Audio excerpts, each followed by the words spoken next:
Buscamos un poquito de inspiración, ¿te parece? Y si hay un nombre que en el mundo entero es símbolo de defensa del medio ambiente, es Greenpeace, y por eso elegimos hablar de esta organización en nuestra sección Nos Inspiran, porque han sido y serán y son de los pioneros en inspiración para salvar al mundo.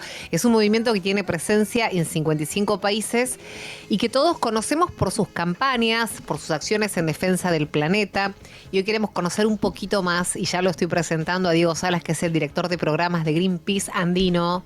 ¿Cómo estás, Diego? Bienvenido. Soy Milva Castellini, está Gaby Barbagalo también en Fuerza Natural. ¿Cómo va? Muchísimas gracias, les daba las gracias a vos, Milva, y a Gaby por este llamado. Placer. Bueno, y nosotros a vos por tu tiempo y por todo lo que hacen. Así que empecemos por resignificar qué es Greenpeace, más allá del nombre en sí. ¿Qué significa para vos? ¿Qué crees que es mundialmente hoy Greenpeace? Es un movimiento ambiental independiente que le pone nombre y apellido a aquellos poderosos que pretenden y que creen que los recursos naturales son solo de ellos. Digo un movimiento independiente porque Greenpeace no recibe financiamiento de ningún gobierno, de ninguna empresa, de ningún partido político, solo puede trabajar gracias al apoyo de personas individuales que confían en esta organización. Y ese poder que nos da la gente es lo que transforma a este movimiento como incorruptible y como capaz y como el que tiene la obligación de ponerle de vuelta nombre y apellido a los responsables de esta crisis ambiental que hoy estamos viviendo. Es encarar el ambientalismo de una manera diferente a la tradicional, pero que es complementaria a todo el movimiento ambiental que hay alrededor del mundo. Hay un movimiento ambiental alrededor del mundo y hay una manera de Greenpeace de llevar adelante este movimiento ambiental, que es a través de la acción, de poner el cuerpo, de llegar a donde nadie llega, de poder decir lo que nadie puede decir porque por una u otra cosa se encuentran imposibilitados de hacerlo, y acá está Greenpeace para contar la verdadera historia que hoy únicamente la están escribiendo los poderosos, los que en definitiva terminan y están destruyendo el planeta. ¿Cómo te va, Diego? Gabriel te habla. ¿Qué decís? Hola, Gabriel. Bien, contanos un poquito del capítulo argentino de Greenpeace, o sea, en qué temas están haciendo foco, qué es lo más urgente que están atacando ahora. Hoy tenemos dos problemas ambientales que son los dos más graves que estamos sufriendo, entre tantos otros. Uh-huh. El primero es la expansión petrolera que pretende destruir el fondo de nuestro mar argentino en busca de lo que ellos dicen la salvación para el país, y lo que en realidad es la destrucción de nuestro mar argentino, la destrucción del hogar de nuestra ballena franco-austral. Uh-huh. Y el segundo capítulo de desastres ambientales en el país tiene que ver con la deforestación de nuestros bosques nativos, que siguen, a pesar de estar protegidos por una ley de bosques, siguen siendo amenazados, y el gran ejemplo de lo que está ocurriendo se centra en el Gran Chaco argentino, donde solo quedan 20 yaguaretés, nuestro felino más preciado, sí, nuestro monumento natural, está siendo arrastrado a la extinción si es que no logramos salvar los bosques nativos. Tuve la oportunidad de estar con ustedes hace muchos años en Orán, en Salta, en Selva de Yungas. ¿Cómo me dolió ver eso? ¿Viste? Porque cuando nos acercamos a lo que es una reserva de biosfera, vos ves una barrera de árboles y en realidad al otro lado no quedó nada. No quedó nada. Eso es lo que pasa, Milo, siempre esto pasa muy lejos, pero está tan cerca. Sí. Y uno de los desafíos que tiene la organización es acercar el problema, estos problemas ambientales, a donde se termina definiendo todo, que es la gran ciudad, la capital, ¿no? Pero lo que vos viviste tiempo atrás en Salta, en Orán, sigue ocurriendo lamentablemente en el norte del país. Incluso en el 2020, cuando todas y todos estuvimos recluidos por la pandemia, las topadoras siguieron arrasando los bosques nativos. Más de la mitad de los desmontes que ocurren en el norte son ilegales, y hay incluso empresas poderosas, organizaciones poderosas que pretenden modificar y seguir pidiendo permisos para que les sigan permitiendo destruir el bosque como lo vienen haciendo. Sí, ya sé que están ahí ustedes, y menos mal que están ahí ustedes durmiendo en los árboles, poniéndose delante de las topadoras. He visto cosas impresionantes.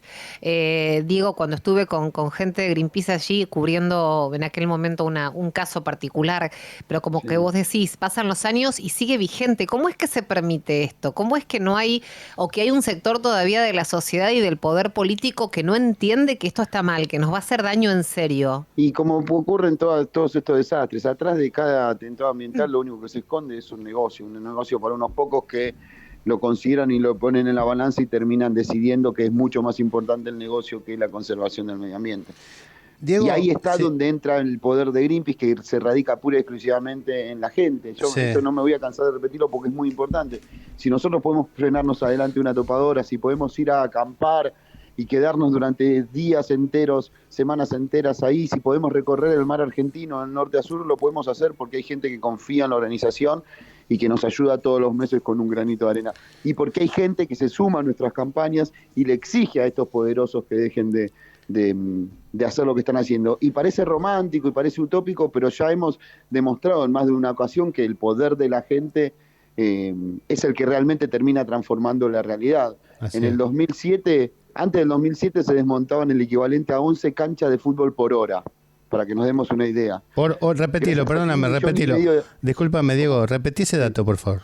Antes del 2007, antes de que tengamos esta ley de bosques, se desmontaban el equivalente a 11 canchas de fútbol por hora, Por hora. para que nos demos una idea Sí, de lo que claro. está ocurriendo, ¿no? Fue entonces cuando Greenpeace decidió, Greenpeace solo no puede hacer nada, porque los intereses económicos son mucho más fuertes que lo que pueda llegar a ser Greenpeace. Y ahí fue cuando decidimos confiar en la gente, no solo para que nos done dinero, sino para que se involucre en nuestras campañas. Y gracias a que 1,5 millones de argentinos y argentinas le exigieron al Congreso que aprobara la ley, finalmente la ley se hizo realidad.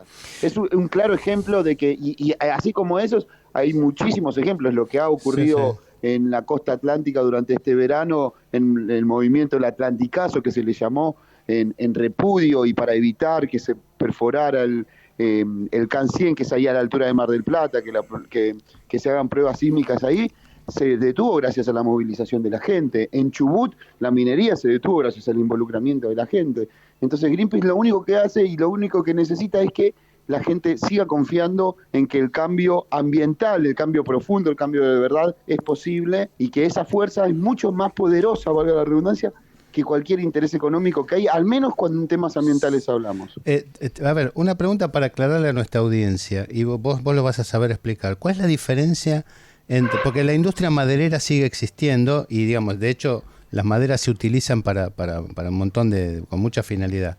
¿Qué sería un desmonte ilegal de aquel que podría estar permitido o cuáles serían los límites de la utilización de la madera? Digo, para que lo entendamos. De la ley de bosques, que es la que te conté, que es el hito ambiental, uno de los hitos ambientales más importantes que tiene el país, lo que hizo la ley fue establecer un ordenamiento territorial, a que cada provincia defina cuáles son los bosques que se pueden seguir trabajando debido allá a su degradación, cuáles son los bosques que se pueden utilizar sustentablemente y cuáles son los bosques que debido a su poder ecosistémico hay que proteger. Ocurre que muchas veces las empresas que no tienen que ver con las madereras, porque quienes son los que destruyen los bosques no son las madereras, sino es el avance de la frontera agropecuaria, la frontera ganadera, la frontera incluso inmobiliaria. Hay actividades que se pueden seguir desarrollando y no hay ningún problema siempre y cuando estén dentro de este ordenamiento territorial. ¿Qué pasa? Las empresas poderosas que encuentran en las zonas donde no hay desmontes más económico para poder hacer su trabajo, le piden al gobierno que, déjame llevarme por delante de este bosquecito, total no pasa nada. Y ahí entra el conflicto permanente y el monitoreo permanente que tenemos que hacer. Diego, te saco del bosque y te llevo al agua. ¿Cómo estamos en cuestión de recursos hídricos? ¿Qué está pasando con nuestros... Hoy Milva empezó su editorial hablando del cambio climático. Pero ¿cuánto es cambio climático, si se quiere, inevitable, y cuánto es acción humana respecto de la pérdida del agua dulce, que no es más que el 3% de todo el agua, del recurso que hay en el mundo, ¿no? No, la crisis climática es 100% consecuencia del hombre. Claro. Se empezó a modificar a partir de la revolución industrial hasta el día de hoy y es lo que estamos sufriendo todos. En cuanto a crisis hídrica, gracias a Dios en Argentina tenemos sobrados recursos naturales hídricos. Igual no pasa lo mismo de la cordillera para el lado oeste en Chile. Sí hay la sequía, que es producto del cambio climático, pero eso pone en riesgo los recursos hídricos, sino también a partir de lo que significa el uso del agua que no es de bien público, etcétera, etcétera. En Argentina sí tenemos graves complicaciones en cuanto a la contaminación de agua dulce. Ajá. En el sur del país, en el sur del país, con toda la actividad minera que desecha todos los residuos sin ningún tipo de control. Ya hemos visto derrames de cianuro en ríos importantes de Hachal. Pero en cuanto a agua potencialmente, si queremos derivarlo directamente del tema, el agua que más en peligro está hoy en Argentina es nuestro mar argentino, son nuestras olas, son nuestras vacaciones. La frontera petrolera, como le decía anteriormente, pretende buscar petróleo en el fondo de nuestro mar. Así es. Cómo duele escucharlo. Me lo imagino y me duele más todavía, ¿sabes? Me lo imagino y me duele es más. doloroso, pero también nos tiene que dar, ese dolor se tiene que transformar en fuerza de acción para poder frenarlo, inspirarnos, ¿no? Tal cual, como decíamos. inspirarnos, sí, inspirarnos, por eso te llamamos. Diego, antes de despedirte, preguntarte si tenemos un poquito más de conciencia que cuando empezaste a trabajar en Greenpeace. ¿Cómo sentís socialmente, a los argentinos al menos, si pudimos evolucionar Yo creo un a los poquitito? argentinitos y a las argentinitas, cuando les preguntas a ellos te das cuenta que las futuras generaciones vienen con mucho más conciencia de la que tenemos los argentinotes y las argentinotas. Tal cual. Por suerte, y ¿no? yo me agarro de eso y siempre digo, desde Greenpeace lo que buscamos es dejarle a las futuras generaciones un planeta al menos igual que el que nos tocó recibir, no uno peor.